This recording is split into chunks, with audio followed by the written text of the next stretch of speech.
They thought they were in control. Two officers pulling over a lone driver, ready to throw their weight around. But what they didn't know was that the woman behind the wheel wasn't just any driver. She was their new boss, the chief of police. And this stop was about to change everything. Danielle Carter had always been a woman of quiet strength, someone who knew what it meant to rise above.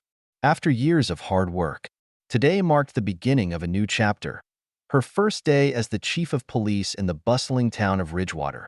It was an achievement she had fought for, overcoming countless barriers, including a justice system that often seemed designed to keep people like her from succeeding. She drove down the winding highway leading into the city, the early morning sun casting a warm glow over the horizon. Her hands gripped the steering wheel just a bit tighter than usual. This was supposed to be a day of celebration, but Danielle couldn't shake the feeling of unease that gnawed at her. Ridgewater wasn't just any town. It had a reputation, known for its deeply conservative culture. Its police department had long been marred by reports of bias, particularly against minorities.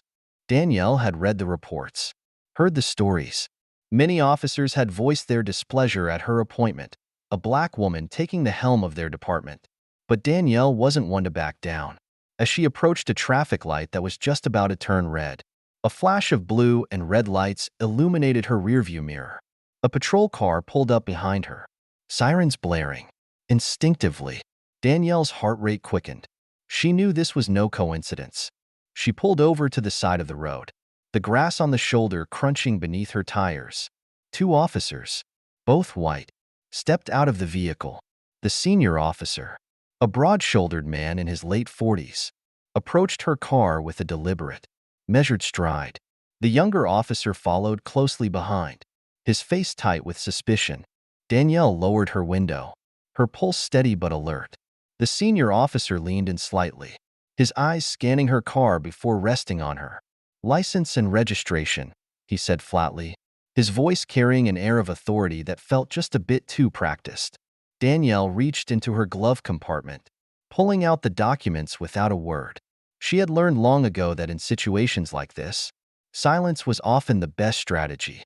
As she handed them over, the senior officer's eyes narrowed slightly, but he said nothing. The younger officer, however, wasn't as restrained. "What brings you out here?" he asked, his tone edged with suspicion. "This area is not exactly safe, if you know what I mean."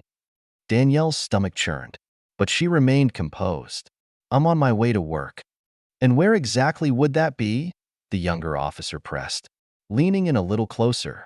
His smirk suggested he already had assumptions about her.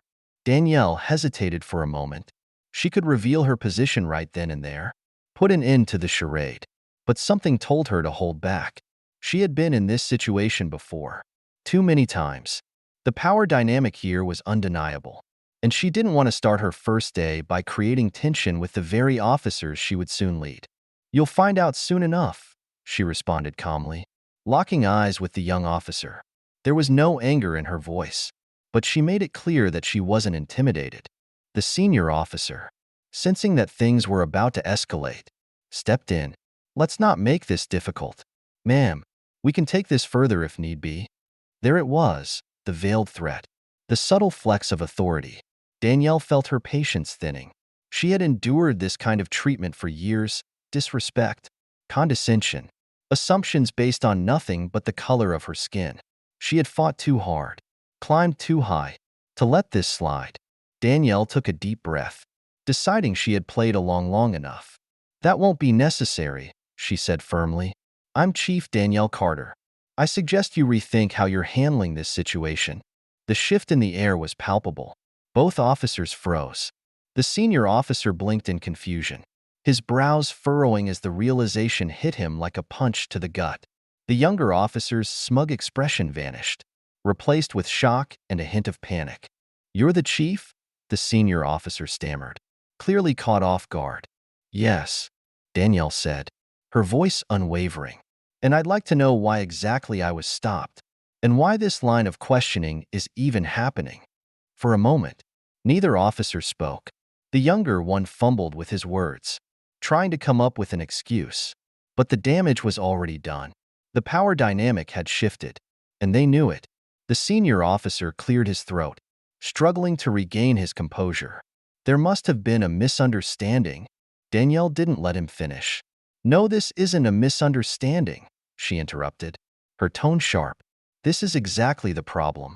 You stop people like me without cause, make assumptions, and try to flex your authority because you think you can get away with it. The senior officer opened his mouth to protest, but no words came out. He knew she was right. Danielle's calm, unflinching demeanor only made their behavior look worse. You see, she continued, her eyes locked on theirs. It's officers like you who make people distrust the system, and it's people like me who are here to change that. Both officers stood in silence, their faces drained of color. Danielle could feel the weight of the moment sinking in. This wasn't just about her. This was about every person who had been unjustly stopped, questioned, and harassed because they didn't fit someone's narrow idea of who belonged in certain spaces. She stepped out of the car, standing tall as she addressed them. You'll be reporting to me personally for the next few weeks.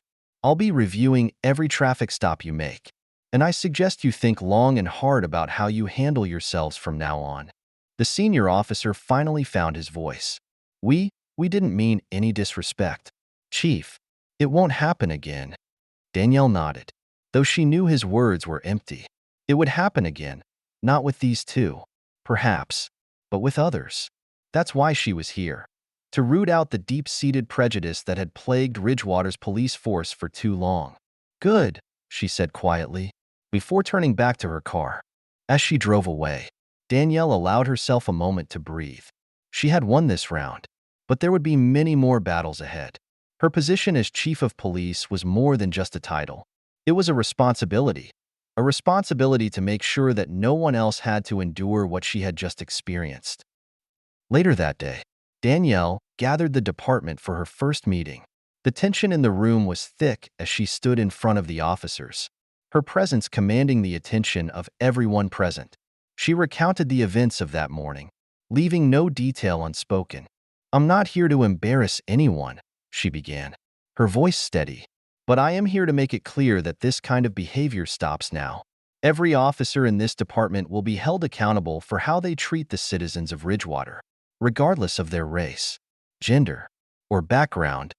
A murmur of unease swept through the room, but Danielle didn't flinch. She had spent her life fighting for justice, and she wasn't about to stop now. This is your chance to prove that you are the kind of officers who serve with integrity, she continued. But know this, I will not tolerate bias. I will not tolerate disrespect. And I will not tolerate anyone who thinks they are above the law. Her words echoed in the silent room. Some officers shifted uncomfortably, while others nodded in quiet agreement. Danielle could tell who was ready to stand with her and who wasn't. But that didn't matter. She was ready for the challenge. Over the coming weeks, word of Danielle's encounter spread through the community. For some, it was a sign that change was finally coming. For others, it was a wake-up call. The media caught wind of the story, and soon Danielle became a symbol of what Ridgewater needed. Someone unafraid to stand up to injustice. Someone determined to reform a broken system. But Danielle knew this was only the beginning. There was still so much work to be done. Every stop, every encounter, every decision would be scrutinized. But she was ready. After all, she hadn't fought all these years to stay silent now. The fight for justice was far from over. But in that moment, driving away from those two humbled officers, Danielle knew one thing for certain. She was exactly where she needed to be.